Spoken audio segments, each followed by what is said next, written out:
오늘 우리에게 주시는 하나님의 말씀 이사야 26장 1절부터 21절까지 말씀입니다. 이사야 26장 1절부터 21절까지 말씀. 이제 봉독하겠습니다. 하나님의 말씀 경청하십시오. 그날이 오면 유다 땅에서 이런 노래를 부를 것이다. 우리의 성은 견고하다. 주님께서 친히 성벽과 방어벽이 되셔서 우리를 구원하셨다. 성문들을 열어라. 믿음을 지키는 의로운 나라가 들어오게 하여라. 주님께 의지하는 사람들은 늘 한결같은 마음을 가진 사람들이니 그들에게 평화의 평화를 더하여 주시기 바랍니다. 너희는 영원토록 주님을 의지하여라. 주 하나님만이 너희를 보호하는 영원한 반석이시다. 주님께서는 교만한 자들을 비천하게 만드신다.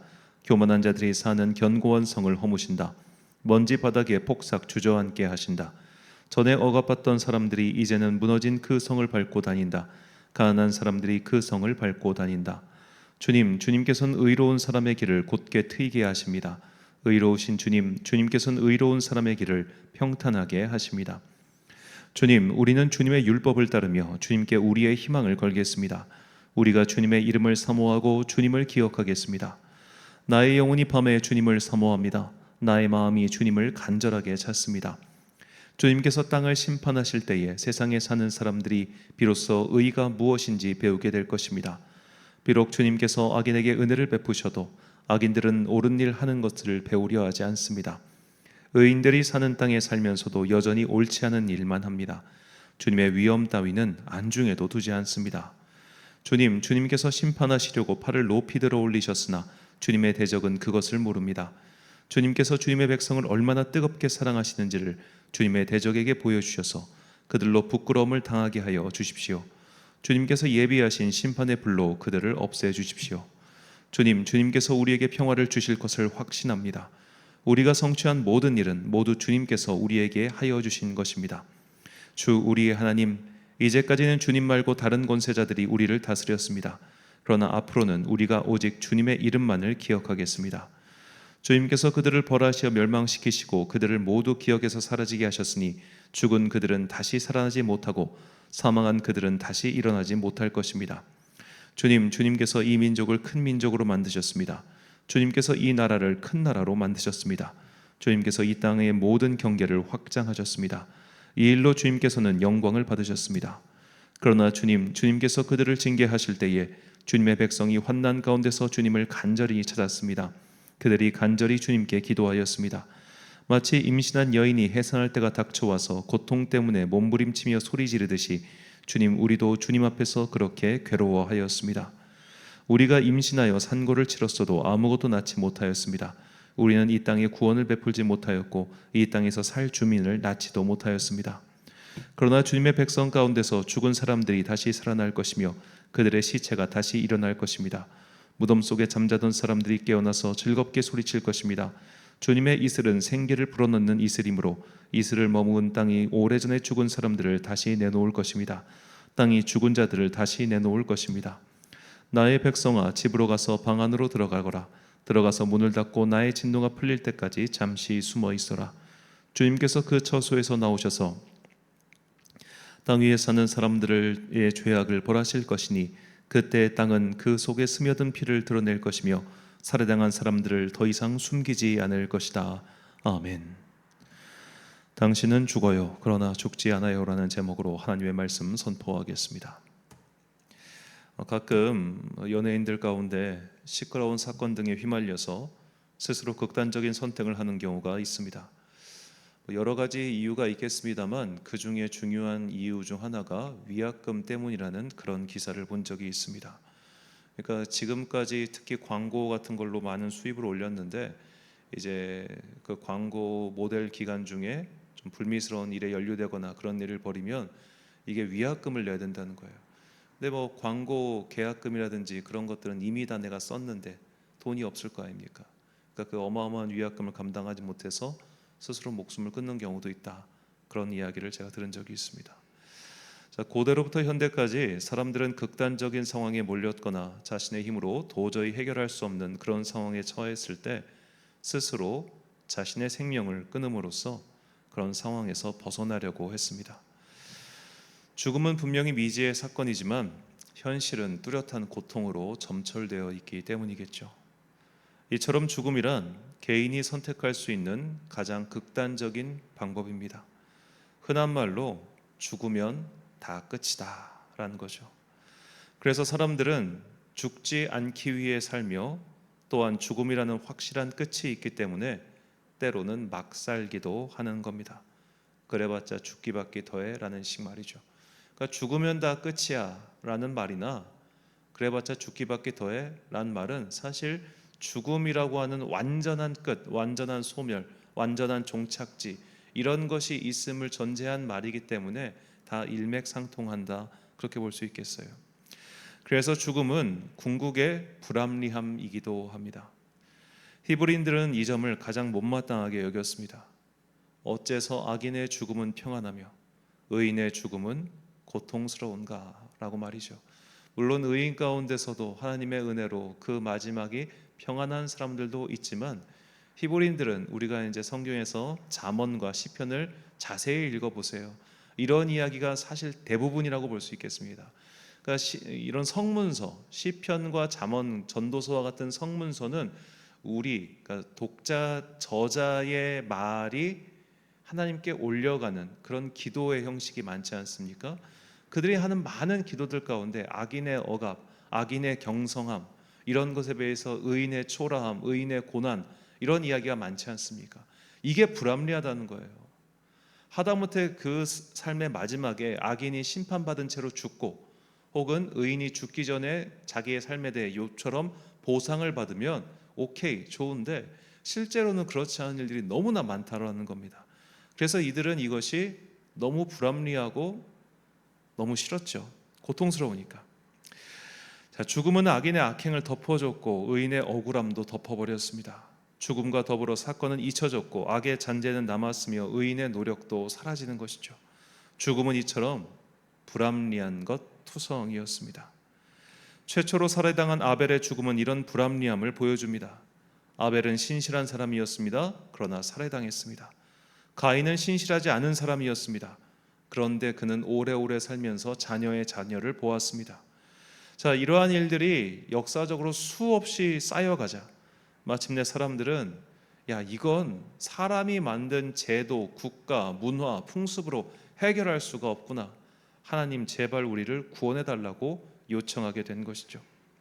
제발 죽음이라고 하는 이 불합리함으로부터 우리를 구해달라 그렇게 기도하기 시작합니다. 하나님께서는 이 땅에서 벌어지는 수많은 불합리한 사건들 속에서 구원을 바라는 당신의 백성들에게 오늘 선지자를 통해서 약속해 주십니다. 악인의 죽음은 그 죽음으로 끝이나 의인의 죽음은 부활이라고 말이죠. 본문 14절과 19절 말씀. 그들은 죽었은즉 다시 살지 못하겠고 사망하였은즉 일어나지 못할 것이니 이는 주께서 벌하여 그들을 멸하사 그들의 모든 기억을 없이 하셨음이니라. 주의 죽은 자들은 살아나고 그들의 시체들은 일어나리이다. 티끌에 누운 자들아 너희는 깨어 노래하라. 주의 이슬은 빛난 이슬이니 땅이 죽은 자들을 내놓으리라. 아멘. 자, 부관참시라는 말이 있죠. 이미 죽은 사람이라 할지라도 죄값을 치르라는 식으로 시신을 꺼내어 손상시키는 형벌입니다.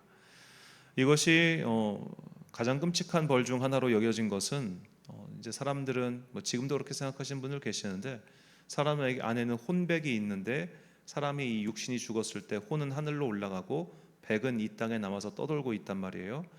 이 백이 가장 끌리는 곳이 자기 육신이 있는 그곳이기 때문에 그 육신을 꺼내서 죽은 시신을 꺼내서 훼손시키면 백이 분노하게 되거나 혹은 백이 큰 상처를 입는다 이렇게 생각했던 거예요. 그러니까 이 백을 손상시키는 행위는 일종의 영혼의 영원성을 침범하는 사건이었기 때문에 될 수 있는 한 망자는 건드리지 말아야 된다라고 하는 그런 관념이 고대로부터 지금까지 우리에게 이어져 오고 있다는 겁니다. 자, 그런데 시신을 꺼내서 훼손시켰으니 이게 망자의 영혼에 얼마나 심각한 타격을 주고 그들을 분노하게 만들겠어요. 자, 죽으면 다 끝이야 라는 말을 하는 이유 중 하나는 죽음 이후에 처벌도 보상도 이루어질 수 없기 때문입니다. 내가 죽고 나서 내 자녀들이 잘 산다고 칩시오. 그게 죽은 자에게 무슨 소용이 있겠습니까? 또 내가 죽고 나서 내 후손들이 고생한다라고 가정합시다. 또 그게 죽은 자에게 무슨 의미가 있겠습니까? 그래서 성경이 말하는 부활은 의인들의 부활이 아니라 모든 자들의 부활입니다. 우리가 부관 참시를 할 수는 없잖아요. 그래서 악인 가운데 죽은 자들도 부활하고 의인 가운데 죽은 자들도 부활해서 함께 하나님의 최종 심판을 받는 겁니다. 그래서 살아있는 동안 주님을 등지고 악을 저지른 사람들은 영원한 형벌의 자리로 가는 것이고, 살아있는 동안 이 땅에서 누리지 못한 사람들, 이 땅에서 고생만 한 사람들, 그러나 끝까지 믿음을 지킨 사람들, 그 사람들은 하늘나라의 보상이 있다는 것, 이것이 부활이에요. 그러니까 죽음이 우리가에게 죽음이 크게 절망적인 것은 죽음은 미정산 상태에서 모든 것을 끝내버리기 때문입니다. 악인의 죄에 대해서 정산이 이루어지지 않았습니다. 의인의 선행에 대해서도 정산이 이루어지지 않았습니다. 죽음이 이렇게 미정산인 상태로 모든 것을 끝내버리기 때문에 우리 마음 가운데 억울함을 남기는 거예요. 하나님의 심판이 공정하지 못하다라고 생각을 하는 겁니다. 그래서 우리가 이사야서가 26장에서 이제 이 앞에서는 계속해서 민족과 나라들에 대한 심판의 이야기를 하다가 오늘 개인의 심판과 구원에 대해서 이야기한 이유가 바로 여기에 있습니다.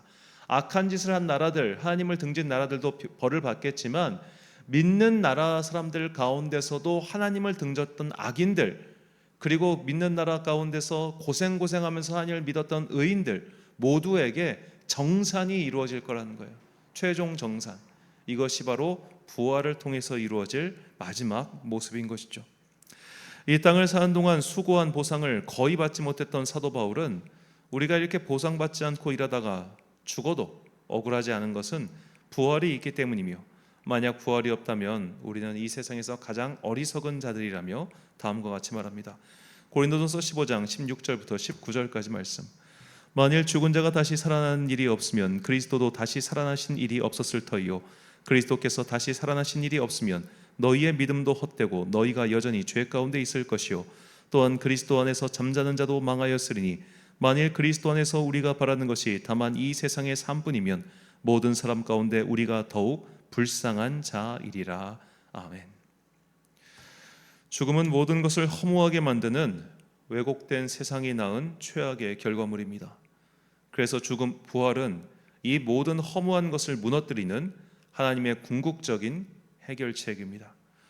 우리는 당연하게도 스스로 부활할 수 없습니다. 우리는 부활이라는 해결책이 있기에 이 믿음의 선한 싸움을 끝까지 이어갈 수 있는 것이죠. 그래서 모든 성도는 부활을 간절히 기다리고 있으며, 하나님께서는 그렇게 부활을 기다리는 우리의 믿음을 지켜주신다고 이야기하고 있습니다.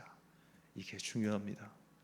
우리가 믿음을 지킬 수 있도록 우리가 살아가는 동안 이것도 정산해 주시고 저것도 정산해 주시는 게 아니라 부활을 기다릴 수 있는 믿음을 지킬 수 있도록 우리와 함께 해주신다는 것이죠. 그러므로 내가 이 땅을 사는 동안 내가 한 선한 행위에 대한 결과물이 오지 않는다고 해서 낙심할 것이 아니며, 또 저 악인들의 경성을 보며 우리가 실망할 것도 아니라는 것, 이것이 성경이 부활에 관하여 우리에게 가르쳐주고 있는 진리의 말씀을 잊지 마십시오. 베드로전서 1장 3절부터 5절까지 말씀입니다. 우리 주 예수 그리스도의 아버지 하나님을 찬송하리로다. 그의 많으신 긍휼대로 예수 그리스도를 죽은 자 가운데서 부활하게 하심으로 말미암아 우리를 거듭나게 하사 산 소망이 있게 하시며 썩지 않고 더럽지 않고 쇠하지 아니하는 유업을 있게 하시나니 곧 너희를 위하여 하늘에 간직하신 것이라. 너희는 말세에 나타나기로 예비하신 구원을 얻기 위하여 믿음으로 말미암아 하나님의 능력으로 보호하심을 받았느니라. 아멘. 사랑하는 천안광성교회 성도 여러분, 그리고 이 새벽을 함께 깨우고 계신 귀한 주님의 자녀 여러분, 하나님께서는 이스라엘 주변 나라들의 심판에 이어 또 부활을 약속하십니다. 이것은 거대한 문제부터 시작해서 미시적인 문제까지 세심하게 살피시는 하나님의 마지막 계획을 알려주신 것이죠. 하나님의 돌보심 속에서 부활에 대한 믿음을 잃지 않고 믿음의 선한 싸움을 끝까지 이어가십시오. 믿지 않는 자들은 죽음이 모든 것이 끝이고 허무한 결과이기 때문에 이 죽음 앞에서 방탕한 삶을 살아가지만, 믿는 자들은 죽음 이후에 또 다른 삶이 있음을 믿기에 이 믿음을 잃지 않고 부활의 소망과 그리고 하나님의 최종 정산을 바라보며 선한 싸움을 이어갈 수 있는 겁니다. 우리는 죽습니다. 반드시 죽습니다. 그러나 죽음이 끝이 아님을 잊지 마시고 하나님의 최종 해결책 그 부활을 바라보며 오늘 나에게 주어진 믿음의 삶을 끝까지 영위해가는 여러분과 제가 되시길 주님의 이름으로 축원합니다. 기도하겠습니다. 사랑과 은혜가 풍성하신 아버지 하나님, 세상 사람들은 죽음이 끝인 양 그렇게 행동하지만 우리는 죽음 이후에 부활이 있으며 부활 이후에 하나님의 최종 판결이 있음을 깨닫게 해주시니 감사합니다. 마지막 정산의 날 주님께서 우리의 모든 것을 들춰내시고 우리의 의로운 행동에 대해서는 칭찬을, 우리의 죄악의 행동에 대해서는 벌을 내리시는 그 마지막 부활과 심판이 있음을 잊지 않는 슬기로운 주의 자녀들 되게 하여 주옵소서. 그래야 이 땅을 사는 동안 부활 신앙을 잃지 않고 최후 승리를 얻는 그날까지 믿음의 선한 싸움을 계속해 나가는 주의 자녀들 되게 하여 주옵소서. 한 주간의 업무를 마치는 금요일입니다. 당신의 자녀들에게 복권에 내려주셔서 삶의 과업을 잘 감당하게 하시고 오늘도 함께 모여 기도하는 모든 자녀들의 그 간절한 소망에 응답하여 주옵소서. 오늘 하루도 참 좋으신 우리 주님의 은총과 평강이 모든 성도들과 함께 하시기를 간절히 소망하오며 이 모든 말씀 우리 구주 예수 그리스도의 이름으로 기도드립니다. 아멘. 오늘의 기도 제목입니다. 부활을 믿으십니까? 악인도 의인도 모두 부활하여 하나님의 심판대 앞에 서게 될 것이고 한쪽은 영원한 영벌로 한쪽은 영원한 기쁨의 나라로 가게 될 것입니다. 부활과 최후 심판과 최후 승리, 이 사건들이 내 안에 확실히 새겨질 때까지 기도하십시오. 오늘 주신 기도의 제목 가지고 기도와 묵상에 힘쓰는 하루 되시길 바랍니다. 기도하겠습니다.